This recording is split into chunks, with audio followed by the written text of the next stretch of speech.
अस्सलाम वालेकुम friends, welcome to my channel Ambar Yana foodies. कैसे हैं आप सब? होपफुली सब खैरियत से होंगे, फिटफाट होंगे। मैं जी आज आपके साथ शेयर करने वाली हूँ लाहौरी फ्राइड फ़िश के मसाले की सीक्रेट रेसिपी। ये देखें, आप इसका फ़िश को मैं आपको पास करके दिखा रही हूँ, तोड़ के भी दिखाती हूँ। ये देखें, साथ ही मैं आपको बताऊँगी कि ये आपने मसाला किस तरह अप्लाई करना है, ये ताकि अंदर ऊपर से क्रिस्पी, अंदर से जो मसाला फुल पका हुआ और हमारी जो फ़िश है ना अंदर तक जो है वो गली किस तरह होनी चाहिए। ये देखें, इसका कलर, उसका टेक्सचर बहुत ही प्यारा आने वाला है। आप ये जो रेसिपी शेयर करने वाली हूँ 3 केजी मसाले की रेसिपी है। 3 किलो फ़िश पे अच्छे से अप्लाई हो सकती है। चलें यहाँ पर स्टार्ट करते हैं। मैंने जी ली है ये दरियाई फ़िश है, इसको मैंने लगा के धो के सिरके के साथ रख दिया था। फिर इसको मैंने पानी जो है अच्छे से नितार लिया। ये देखिए, आप चेक कर सकते हैं ये इसके कितने कितने मैंने पार्ट्स करवाए हैं। आ जाते हैं मसाले की तरफ। 1 टेबलस्पून नमक, 2 टेबलस्पून मैंने इसमें कुटी लाल मिर्च पाउडर, 1 टीस्पून ही इसमें मैंने हल्दी पाउडर डाला है, थोड़ी सी अजवाइन हाथों पे मसल के, 1 टेबलस्पून मैंने इसमें कसूरी मेथी मसल के डाल दिए। 1 टेबलस्पून इसमें जाएगा जी चिली फ्लेक्स का। 1 टेबलस्पून इसमें जाएगा चाट मसाला। चाट मसाला वो है जिसमें सौंफ, कुटा धनिया, ज़ीरा सारा कुछ ऐड किया हुआ है। 2 टेबलस्पून इसमें जाएगा जी कुटा हुआ धनिया मसाला, अलहदा से सेपरेट डालना है। 1 टेबलस्पून इसमें मैंने कुटा हुआ ज़ीरा पाउडर जो है ना तवे पे भून के वो मैंने डाला था। इसको आप अच्छे से मिक्स कर लिया। ये आप देखिए फाइनल लुक इस मसाले की। ये देखिए, मैं पास करके दिखा रही हूँ, बहुत क्लोजअप करके दिखा रही हूँ।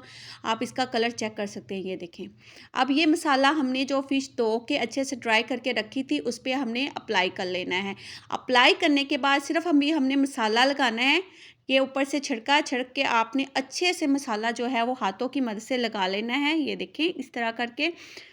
ये जी, ये देखें, अच्छे से मसाला लगा लिया है। मसाला लगाने के बाद आपने अभी कुछ भी नहीं लगाना। आपने इसको 2 घंटे के लिए कम से कम इसको रेस्ट देना है फ़िश को। अगर आप ओवरनाइट लगा के रखते हैं ना ये मसाला, तो आपके जो मसाले हैं ना वो फ़िश के अंदर अच्छे से रच बस जाएंगे और इतने मज़े की जो आपकी करारी सी लाहौरी फ़िश जो है वो रेडी होगी ना, बहुत ही मज़े की जो है वो फ़िश रेडी होगी। अगर आप ये मसाला एक दफ़ा बना के घर में रख लेते हैं ना, आप कोई भी डब्बे वाला मसाला नहीं लेके आएंगे।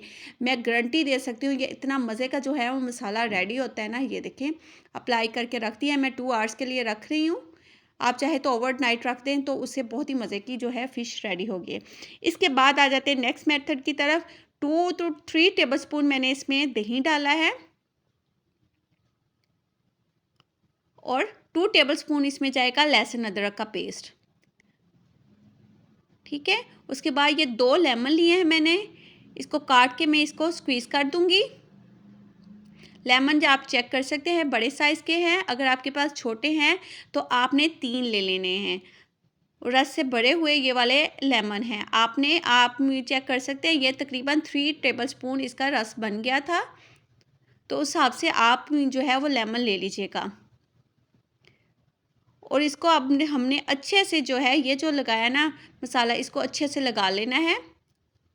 मसाला अप्लाई करने के बाद आपने अच्छे से अप्लाई करने के बाद इसको हाफ़ घंटे के लिए रेस्ट देनी है, आधे घंटे के लिए। और आ जाते हैं नेक्स्ट मेथड की तरफ। मैंने 1 पाव बेसन लिया है, उसमें 1 टीस्पून नमक का, 1 टीस्पून ही कुटी लाल मिर्च पाउडर और 1 टीस्पून ही इसमें मैं चिली फ्लेक्स का डालूंगी। चिली फ्लेक्स का डालने के बाद मैं 1 कप इसमें पानी डाल के थोड़ा थोड़ा देख लूँगी टेक्सचर किस तरह का आता है। ज़्यादा एक ही दफ़ा आपने नहीं डाल देना। ये देखिए, इस तरह का जो है वो लिक्विड सा हमारा जो है वो बैटर रेडी हो गया है। ना तो ये बहुत ज़्यादा थिक है और ना ही बहुत ज़्यादा थिन है। अब मैं 1 केजी फ़िश है वो इसमें डाल दूँगी। बाकी फ़िश जो है वो मैं ज़िप-लॉक बैग में डाल के तकरीबन 15 डेज़ के लिए आप इसको फ्रीज़ कर सकते हैं, क्योंकि इसमें मसाले लगे हुए हैं। कभी भी आपकी 15 डेज़ के लिए फ़िश ख़राब नहीं होगी। ये देखें, इसके बाद मैंने फिर इसको आधे घंटे के लिए रेस्ट दी थी। उसके बाद आ जाते हैं फ्राई की तरफ। जब भी फ़िश आपने फ्राई करनी है ना, तो आपने मेक श्योर कर लेना है कि आपका ऑयल जो है वो गर्म होना चाहिए। ठंडे ऑयल में कभी भी फ़िश अब नहीं डालते। उसके बाद आपने तब तक इसके फ़िश को नहीं हिलाना जलाना जब तक ये एक साइड से कुक ना हो जाए, वरना आपका मसाला जो है वो उतर जाता है। ठीक है, आपने जब भी फ़िश अप्लाई करते हैं मीडियम फ्लेम पे करते हैं, हाई फ्लेम पे फ़िश कभी भी नहीं फ्राई करते। एंड पे आप क्रिस्पी ला करने के लिए थोड़ा सा फ्लेम तेज़ कर लेते हैं, लेकिन लो टू मीडियम फ्लेम पे फ़िश फ्राई करते हैं। ये आप फाइनल लुक देख लें, कितने मज़े की हमारी फ्राई फिश जो है वो रेडी हुई है। आप इसका कलर देखें, माशाल्लाह माशाल्लाह कितना अच्छा आला कलर आया है। बहुत ही प्यारा सा गोल्डन सा कलर हमारा जी फ़िश का आया है। हमने जी चटनी भी साथ बनाई थी। इंशाल्लाह इसकी भी रेसिपी आपके साथ जल्दी शेयर करूँगी। ये आप इसकी फ़िश की फ़ाइनल लुक चेक करें। ये देखिए ऊपर से बहुत क्रिस्पी, अंदर से बहुत मसाले वाली हमारी जो है फ़िश जो है वो रेडी हुई है। अंदर से फुल कुक है, आपको कहीं भी अंदर से कच्ची नहीं लगेगी। आई होप कि आज की रेसिपी आपको बहुत अच्छी लगी होगी। अगर अच्छी लगे तो मेरे चैनल को लाइक एंड सब्सक्राइब करना मत भूलिएगा। फीडबैक भी ज़रूर दिया करें ताकि मैं आपके लिए इसी तरह की अच्छी-अच्छी वीडियोज़ बनाती रहूँ। फिर मिलेंगे नई रेसिपी के साथ, नई वीडियो के साथ। Take care. अल्लाह हाफ़िज़।